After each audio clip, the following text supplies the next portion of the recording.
Hi, and welcome to This Week in East Brunswick, the township's own news and information program. Today we look at the Gifted and Talented program in the East Brunswick schools as Robert Ginsberg, head of the T.A.G program, explains a problem-solving competition held last week at the library. Later we'll meet Edith Gutman and Elliot Taubenslag, who teamed up with East Brunswick's Teen Theater to address serious issues facing today's youth through improvisational theater. School Board President Dr. David Seiden will be in our studio to talk about the proposed school budget to be voted on in East Brunswick Tuesday, April 7th.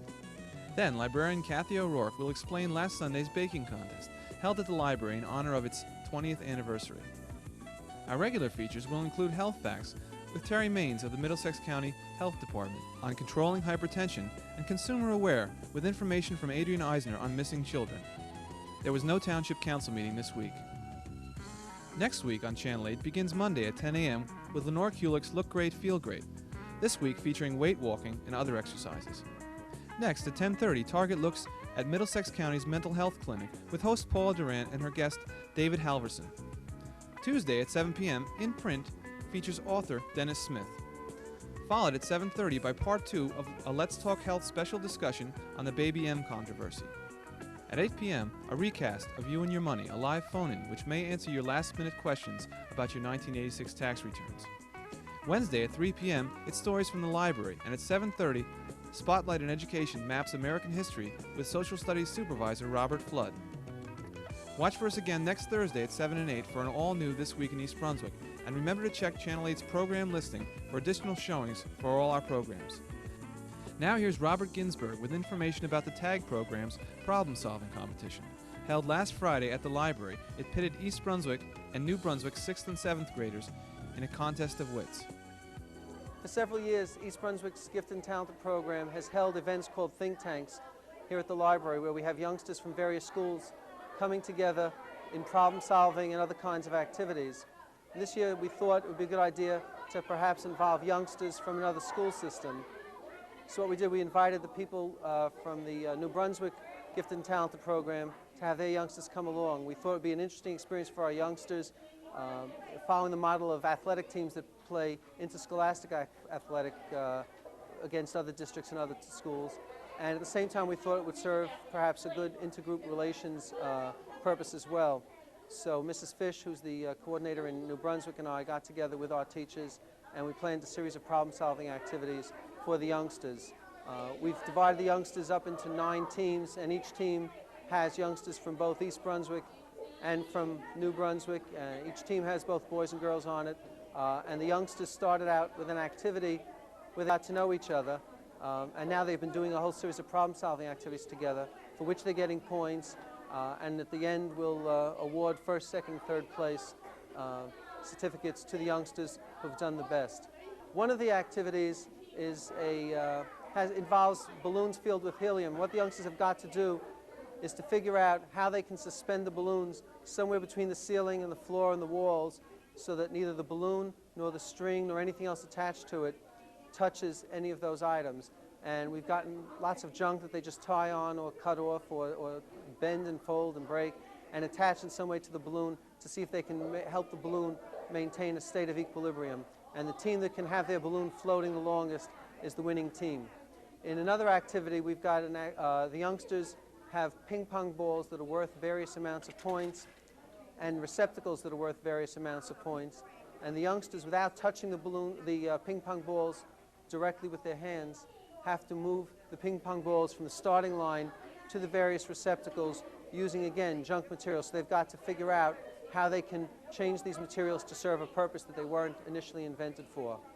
We've got a third group of youngsters that are out in the library in the research section doing some research activities, looking up some facts, learning how to use some of the reference materials, and then each group will rotate from one activity to another, and all the youngsters by the end of the day will have gone through all the activities. Last Tuesday night, President of East Brunswick Youth Services Commission Edith Gutman brought Elliot Taubenslag's Teen Theater to the community. The theater group is made up of East Brunswick High School students who address sensitive social issues through improvisational drama. In this scene, high school students Marie Weinstein and Beth Wolf portray a mother and daughter that disagree about the appropriateness of teenage sex. Mom, listen, at least I'm taking precautions. Precautions? How long have you been doing it before you started taking precautions? That's not fair. I wasn't doing it before I mean... Beth. Beth, you're 17 years old. You're throwing your body around. Don't you realize what you're doing to Mom, yourself? it's my body and I'll do what I want to.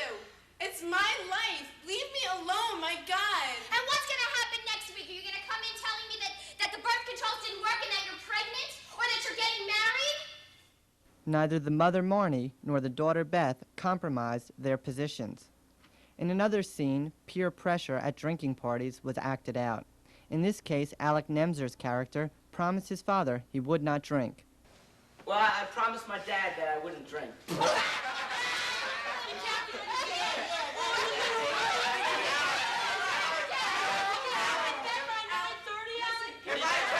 I kept all my promises to my daddy, I'd be a priest. You think I listen to Mom? Look at how I dress. You think I dress like a And one of snake? you guys gauge my drink, and I get high on life itself.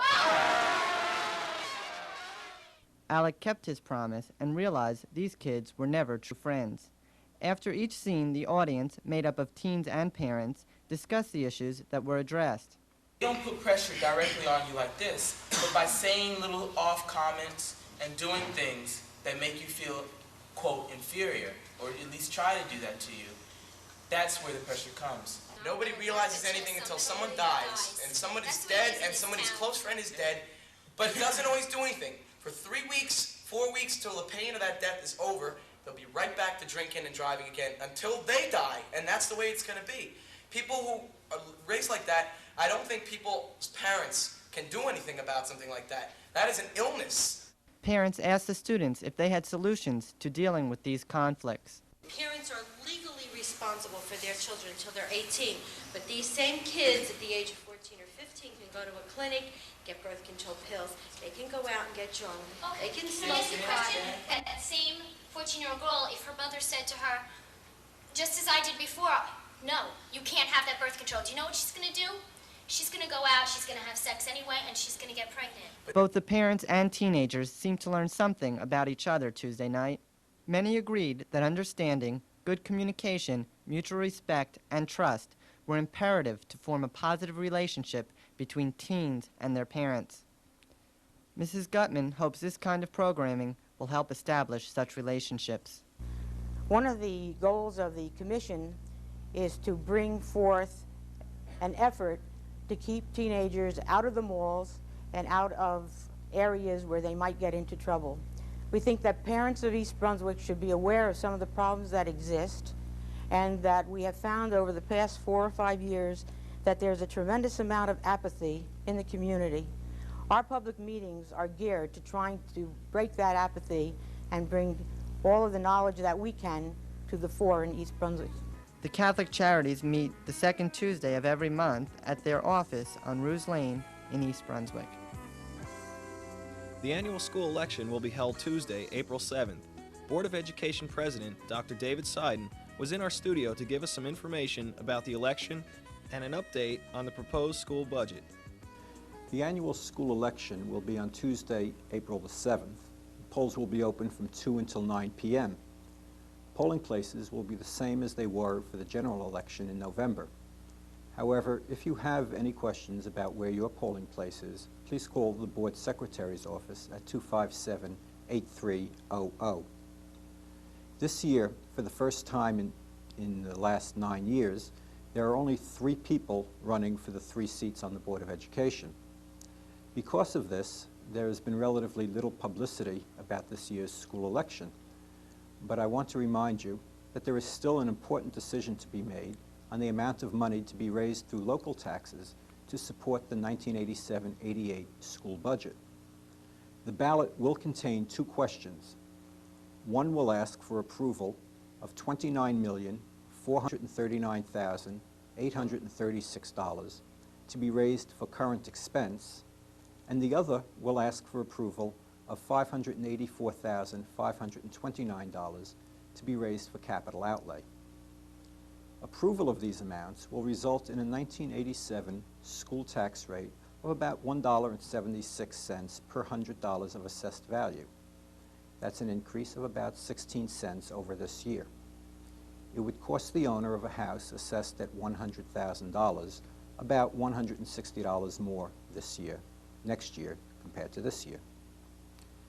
In New Jersey, schools receive funds to support their budget from two major sources. One is state aid to education, and the other is local real estate tax. As you are probably aware from reading in the newspaper, the state did not fully fund the aid to education statutory formula this year, and as a result of this, East Brunswick will be receiving about $1.1 million less in state aid than it is entitled to under the law. In order to compensate for this, it is necessary to raise that extra money from local real estate tax, and this therefore makes the tax rate higher than it would have been had the state fully funded the formula under the law. The original tentative budget that we adopted early in February would have resulted in a school tax rate of $1.78 per $100 of assessed value. However, between February and the end of March, when the final budget was adopted, the Board of Education made several changes. The first was a reduction of $500,000 in the capital outlay budget. This money had been intended to be used to make additions onto Hammersholt School. However, instead, at this point, we have appointed a committee to be a long-range facilities planning committee to review the facilities use and needs throughout the district and to report back to the board on a long-range plan. We expect that this should take about 6 to 9 months for the committee to complete its work, and the board will not be making any changes or modifications into our buildings until after we have received that committee's final report. After that initial reduction of $500,000, we continued to review the budget and eventually made a series of reductions and additions in the current expense budget, which resulted in a net reduction of $28,000.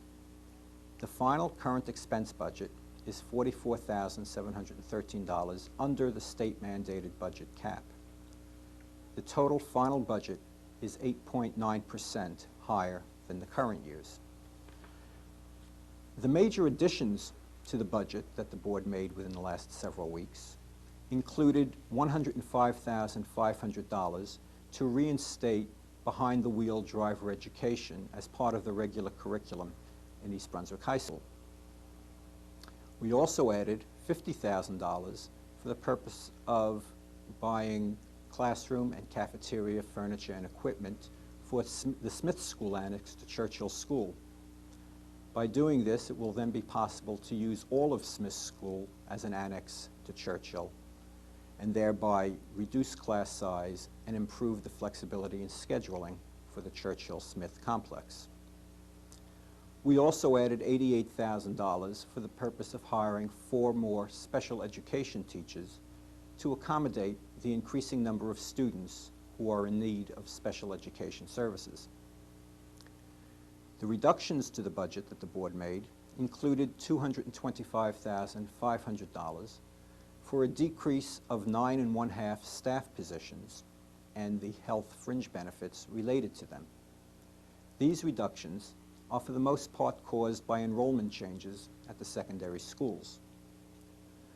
We also reduced $40,000 in the telephone expense budget because we anticipate installing a new, more efficient and more economical telephone system during the summer. This new phone system will allow you to call each school or each office by a direct number so that you will not have to go through the main switchboard. That's a brief overview of the changes we made in the budget after it was originally adopted. I thank Channel 8 for the opportunity to be here to tell you about it. I thank you for watching. Again, I ask you to please remember to vote on Tuesday, April 7th from 2 p.m. to 9 p.m. Thank you. This year, the library is celebrating its 20th birthday, and what better way to celebrate than with a cake? Last Sunday, the library held a baking contest, a cake baking contest for bakers of all ages. We spoke to one of the contest's judges and librarian, Kathy O'Rourke. This year, instead of having the annual kids cooking contest, the Children's Department decided that it would be nice, in honor of the library's 20th birthday celebration, to have a cake contest instead. We have over 25 cakes entered in the contest. We have children's categories for grades kindergarten through 1, 2 through 4, and 5 through 9. We have 2 categories for adult cakes. One category is specifically for cake decorating, and one is for texture. The cakes are judged on texture, taste, appearance, and presentation, all of which add to a really great cake. There will be prizes awarded in each category, and we're looking forward to sampling some of these delicious cakes. Winners received a cookbook, and all recipes will be printed up in a book to come out sometime in May for the big celebration planned at the library.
And now for Health Facts with Terry Maines. Terry Maines is the coordinator for Health Education Services for the Middlesex County Health Department. Just what is high blood pressure and why be concerned about it? As you know, your heart works like a pump, forcing blood out into the arteries with each beat. As the blood travels through your arteries, it pushes against their walls. The force of the blood against the artery walls is called blood pressure. Your blood pressure changes often during each day, depending on your activities and how you feel. Also, different parts of your body need more blood at certain times, like with exercise or digestion. A complex control system regulates the delivery of blood throughout your body to keep the pressure within range. While everybody's blood pressure rises and falls, the condition known as high blood pressure exists when your blood pressure is consistently higher than normal. Doctors call this hypertension, which means that there is too much force or tension against the artery walls. Since high blood pressure produces no symptoms, it's easy to wonder what all the fuss is about. Here are some reasons. It's estimated that half of all Americans will develop hypertension at some point in their lives. Hypertension is a leading risk factor for heart disease, stroke, and kidney disease. In fact, people with high blood pressure are 5 times more likely to have a heart attack than people with normal blood pressure, and 90% of all stroke victims have high blood pressure. As many as 1/3 of persons with high blood pressure don't know it, and about 25% of those who are treated for high blood pressure are not under control. Hypertension is not usually a problem if it's recognized, treated, and brought under control. While hypertension can't be cured, it can be controlled. The main form of treatment for hypertension is through drugs, of which there are many kinds. While most people will need to use drugs, blood pressure can sometimes be controlled by other therapies, such as exercise, losing weight, and cutting down on the amount of salt one eats. In order to combat the problems of undiagnosed and untreated hypertension in our community, the Middlesex County Health Department conducts a county-wide hypertension control program. At sites in East Brunswick and throughout the county, the Health Department conducts blood pressure screening programs. Registered nurses staff these programs. They measure your blood pressure and provide counseling concerning your cardiovascular risks. For someone whose blood pressure is elevated at a screening, as well as those people who know they have high blood pressure and their family members, the Blood Pressure Control Program runs educational programs to become more aware of blood pressure and its risks and how to live with it. For more information on an upcoming education program or screening, call us at the Middlesex County Health Department at 828-3050. I'm Terry Maines, and this has been Health Facts.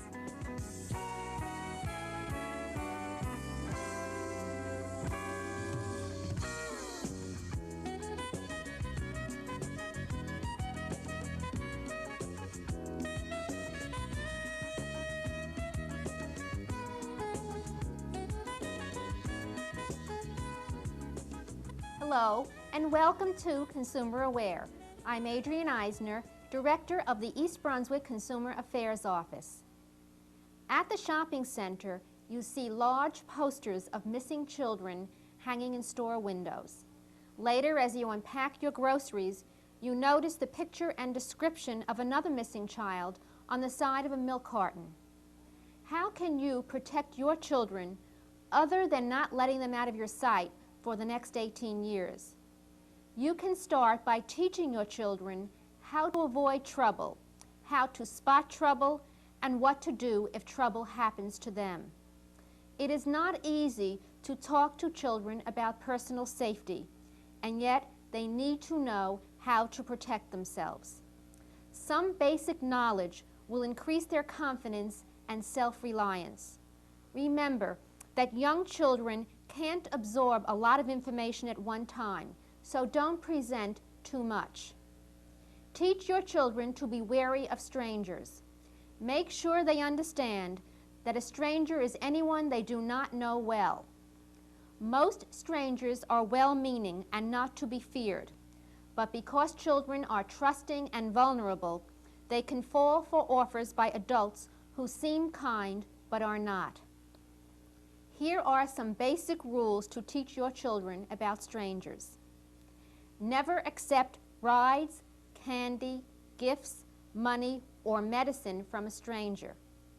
Never give your name and address to a stranger. Never open the door to anyone you don't know. Never tell callers that you are home alone. Say Mom or Dad can't come to the phone right now and will call back. Be sure your children know how to play it safe when they are on their own.